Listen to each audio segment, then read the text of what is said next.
Welcome to another episode of Diaries of a Life Coach. My name is Larissa Dalton, and I am your host. As you know, this podcast documents my journey of building a life coaching business, where I talk about the steps I took to create my company, build my clientele. I talk about my coaching experiences, discoveries, and transformations. So I took last couple weeks off from recording any podcasts. I also had some scheduling conflicts, but one of the weeks I took my kids to Florida, and I must say that a lot of people also went to Florida. But the weather was amazing. It was like, mid to high 70s, and it was just a wonderful time. So that was great. So that's where I live, right? Right. And that brings me to my guest, who also lives in Florida currently, not Floridian by not by birth. not by birth. But so I'd like to welcome Maxine Tolbert to my podcast. And Maxine, like I said, is a Floridian at the moment. And so Maxine, would you please tell us a little bit about yourself? Absolutely. Well, hi, Larissa. Thank you again for actually inviting me onto this podcast. I really appreciate it. And it's wonderful to actually spend some time with you. So thank you. But about me, okay, I'm a transplant. I'm originally from the UK, came over, married into the military. So that's why I'm in Florida, because there's a big Air Force presence in the North Panhandle of Florida. And I came over, oh my gosh, in 1997. Anyway. From there, I rebuilt my career and went very much into the business side of it. I'm accounting trained, and I then went into accounting, IT, and systems. The higher up I got into that business realm, the more soul depleting the work became. So I tried different nuances of it, right? I wanted to get philanthropic, so I went into nonprofits. I went into children advocacy nonprofit companies, blah, blah, blah, blah, blah, in an effort to actually give back and have more meaning and fulfillment. But I found that I was just too contained in the contracting realm. I wasn't touching the individuals that I wanted to. I wanted the personal interaction. So I stopped. Yes.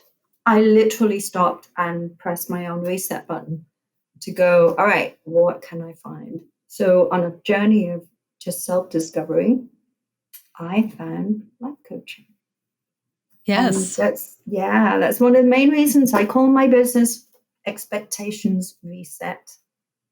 I reset my life with life coaching on really breaking down my expectations in order to reset my life and put it on a better and more fulfilling path. And that's what I do as a life coach, but I do it from a business mindset. So although I'm not a business coach, I coach business people, but I coach them on really improving their lives and resetting their perspective. So I've been doing this for a year now, and realizing that I've done it for really all of my life, but in a different context. And I'm loving it. I'm absolutely loving it. So that's real quick with me. So I've been here, 24 years as a Floridian. I'm bilingual. I speak American and English. The culture is different. The words are different. I have to literally translate some words. It's been interesting. So, Maxine, what kind of transformation are you seeing from your clients? Oh my gosh. I have to say, I've been so fortunate. It brings me to tears sometimes, so I do get emotional with it, because we all carry things that we don't know we're carrying. Mm-hmm.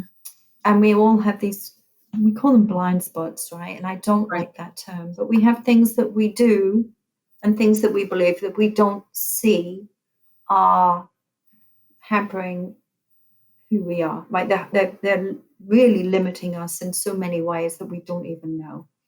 So in what I do in my coaching is take everybody back to basics. I can usually identify within the first hour of really what somebody is struggling with. And it's usually around perceptions of self, because that's the only way we navigate the world. But then what I get them to do is literally regress. I know this sounds weird, but I take them back to discovering what their values are. But I don't do it with just thinking about it. We go through a process of discovery, exercises, thoughts, coaching, to get them to distill from real life examples emotions that they have felt, good and bad, and the values that were behind those emotions that they felt. So, what value was being dishonored, unvalued, right? Or what value was actually being recognized within you at that time? And through a series of that, we get down to a basic, probably 5 or 6 values that they hold near to their heart, things that they would absolutely stand by and not allow to happen, right? Because then that's their innate strength. That's where they start, from those strengths. I know, I wholly believe in this value, big one, honesty. Then I help them look to see, is that really something that sounds good? Or are you actually honoring that? I'm going to stop you right there. So I'm going to share my value, and I want you to share your one, like number one value. Well, not one of the five or six top values that you carry. Okay. So one of my values is collaboration. I find it extremely satisfying to work with other people, to bring people together, to create space for people to feel themselves, yet be in a group. I ask a lot of questions. I find that I learn a lot from people just by asking them questions. And so like that's one value that, that has kind of proven over time again and again, just based on my, past activities, events, things that I've been involved and engaged with, as well as this podcast. I very much enjoyed just talking to people and just, their journey and things like that. So are you able to identify one value that yeah. Yeah, what's one of mine? Integrity. It's a big one. Being a little bit older, I've seen many changes in society, but also with business. And integrity is a great, pillar. And I take it down to this just very basic thing. Say what you're going to do and do what you said you were going to do. You can apply that rule in every part of your life, and it will bring you success. Where we go wrong, where people go wrong, is they say what they're going to do and they never do it, or they do it half of it and not the rest. They don't pull through, or they do it completely different to how they said they were going to do it. That doesn't work with anything, in a business, in a relationship, or anything. So for me, the fundamental thing of being integral is to literally say who you are, how you think, what you were going to do, and live by that. And again, it's funny because I come around circle with that to my coaching, because that's what my coaching is all about. Using those values to navigate the world by and make decisions, choose your behaviors, choose your thoughts, and so that they better serve you, because then you're serving yourself, you're honoring yourself, you're honoring your worth, and you can actually, you project a different person. You project who you truly are. You are authentic that way. Where does that all come from? I honestly have tried to break it down. And I think it was because as a child, being polite, being honest, and doing good was extremely important. just understanding who you are and what role you have in being a Why was it responsible important, though? human. Well, them were values that my parents believed in, right? Um, and this is something I've learned over time, and I think it's important for everybody to do. Where do your source of some of your values and your beliefs come from? My parents were war babies, World War II. They were 3 and 4 years old. Then I think it finished when they were 6. So they grew up without a father around fighting war, both of them. They were bombed many times in air raid shelters overnight. And my dad had 4 homes that were bombed, and they nearly lost their lives several times. So being honest and integral was survival. You had to understand who you could trust, and you learned to trust by being honorable, respectful, and truthful. And you needed to know who you could trust. There was no time for dancing and games, that kind of stuff, right? Yeah. So it was all Yeah. about being a good person, because that would make you that helped your survival. So it was very important to my parents. I see it was important to their parents, and it was bestowed on us. And that's one of the reasons why I think it's important for people to really understand who they are. Look at your values. Look at the source of those values. Where did they come from? Do they serve you? How do they serve you?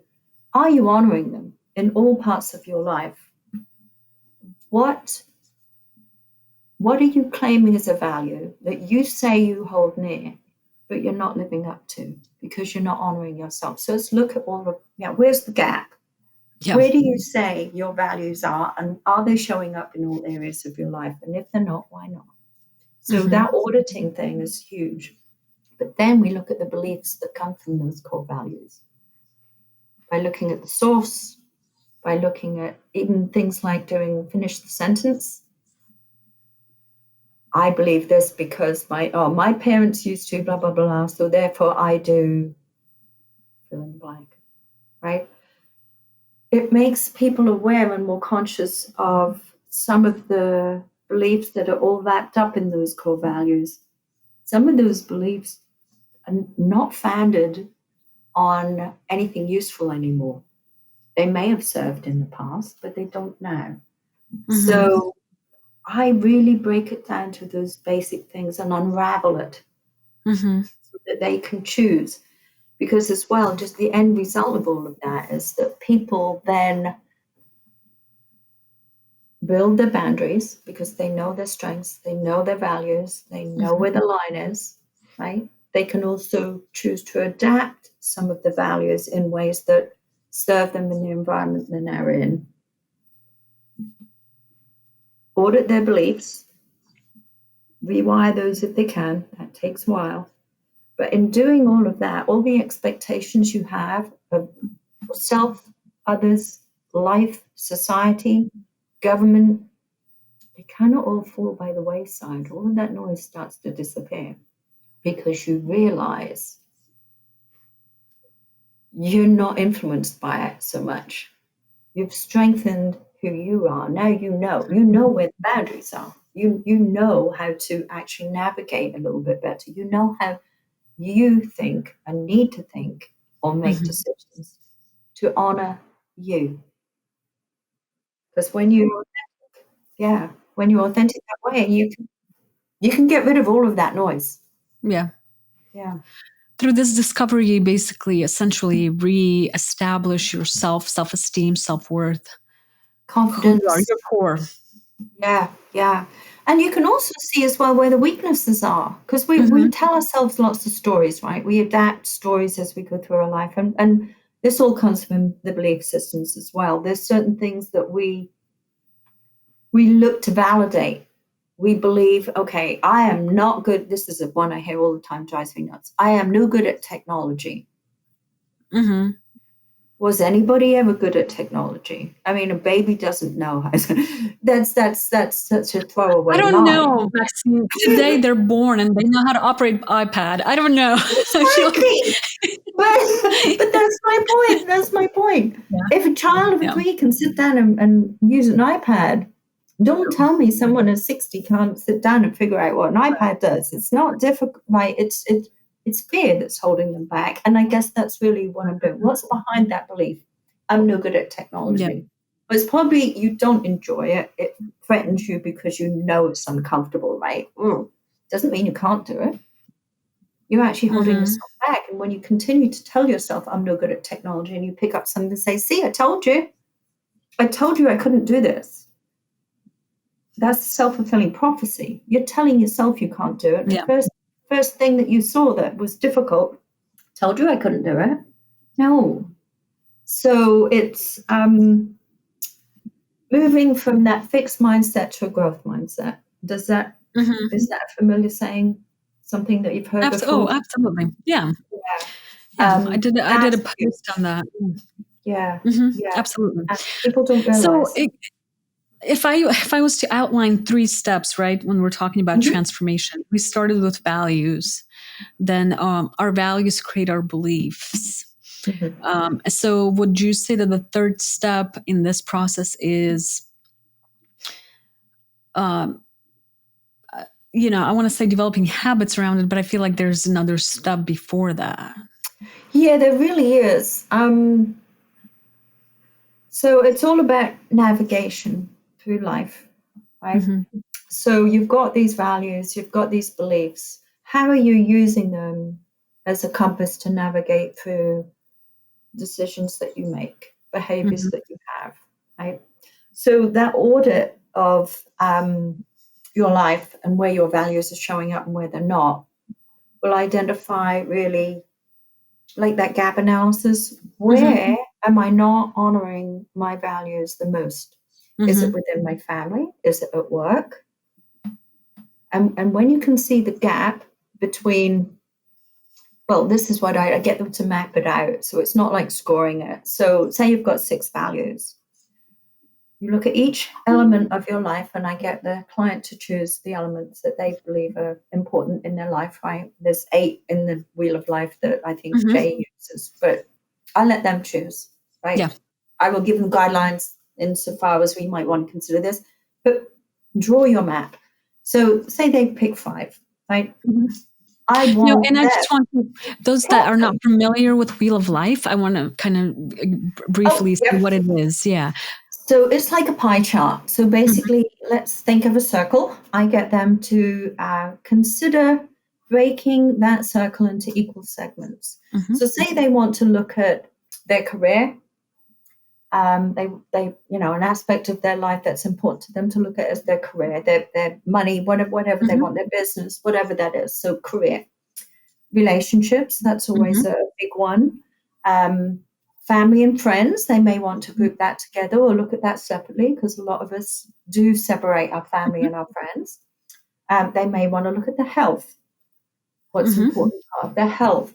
So we kind of break down all of the different things that they believe are important aspects of who they are and what's important in their life, right? Not about everything with it, but what's the areas of life they want to look at. Then I ask them, at the 5 or 6 values that you have, I want you to look at each segment. And let's look at friends, because it's a lesser triggering one. List out for me, out of your 5 core values, where you can recently think of an event or something that happened where you honored those, or you were honored for those, right? You were recognized for having those values. And it's a reflective exercise, and literally like one sentence where you honored that in there. And then we look at the next and the next and the next and the next, okay?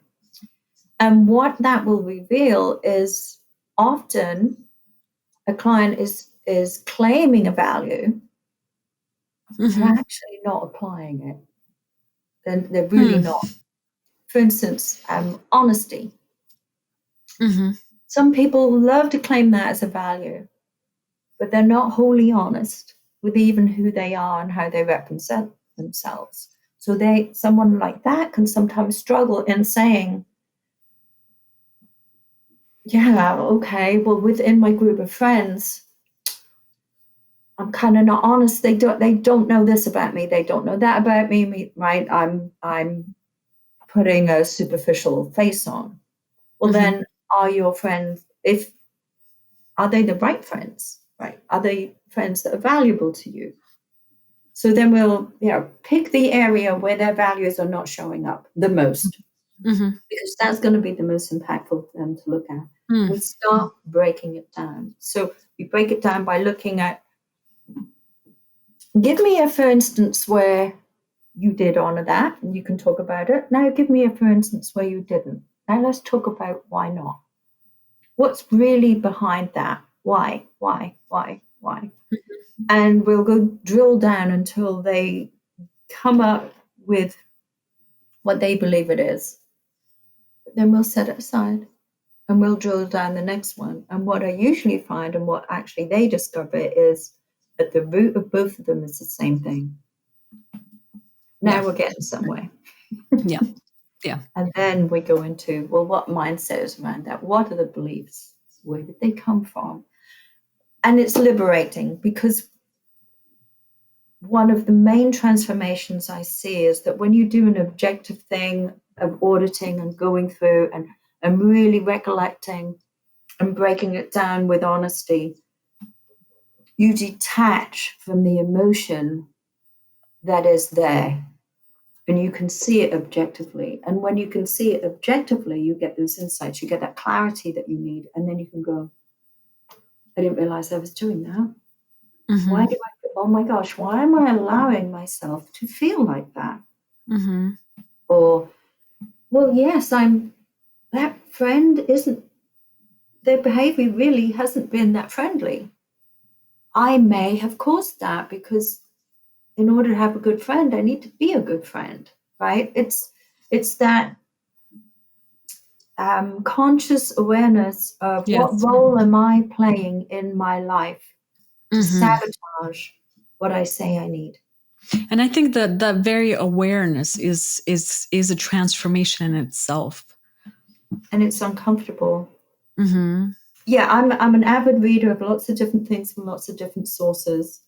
And I know one of the things I wanted to talk to you about, especially for coaches coming in and Mm-hmm. aspiring to kind of figure out who they are so that they are coaches. Mm-hmm. Um, I really strongly believe in this. We hear a lot about getting a niche, right? How Mm-hmm. important it is to have a niche Mm-hmm. so you can promote yourself. And I don't disagree with that, because in order to be able to focus your energy on um, getting into the marketplace and attracting the type of clients that you wish, you do need to be able to kind of laser beam to a certain Mm-hmm. amount. Because when you broad beam, it's just a bright light and Yeah. amongst many. But one thing I do want to say about the best advice I learned about having a niche is don't look externally for it, look Mm. internally. So I did two things. I learned to do two things. First of all, I was asked, what can you talk about for 10 or 15 minutes with no notes, no prompt, passionately and bring value? What can you talk about for 10 minutes? That's kind of tough, right? Because Mm-hmm. you're like, God, what can I talk about? What Yeah. do I know, right? Because all of a sudden you're like, well, what topic? Oh my God, oh my God. Now you're in your head, you're not in your heart.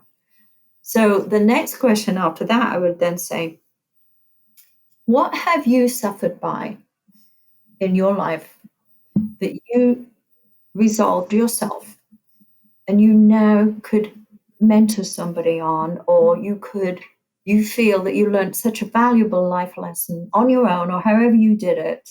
Mm-hmm. Because I bet you can talk to that for 10 minutes, right?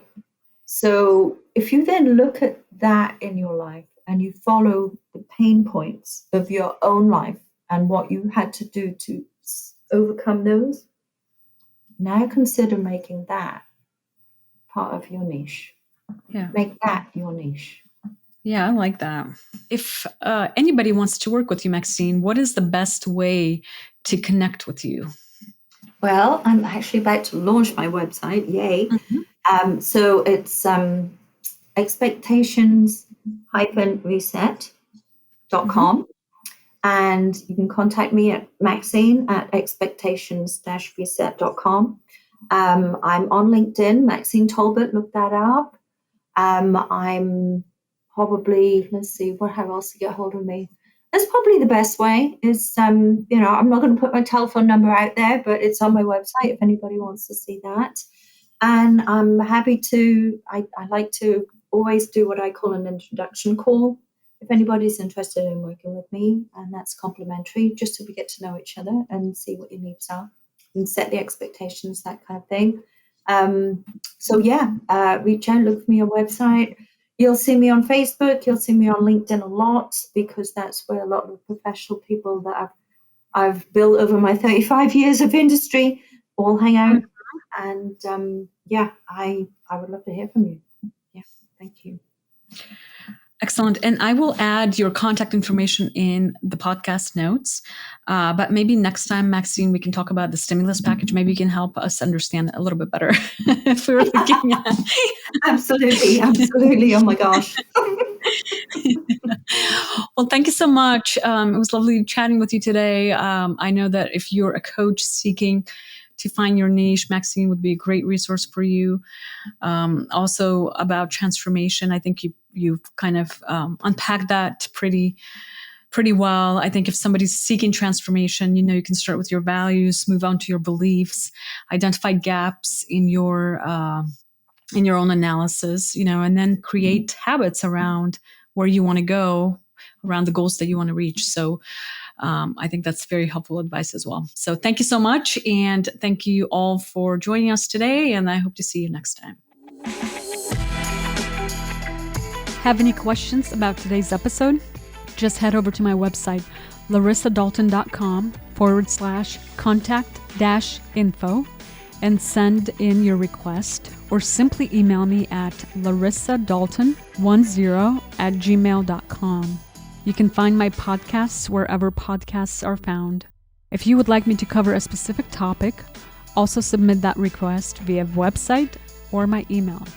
Connect with me on Instagram at Larissa_Dalton, or book a complimentary session with me at larissadalton.com/coaching. Thank you again for joining me today, and I hope to see you next time.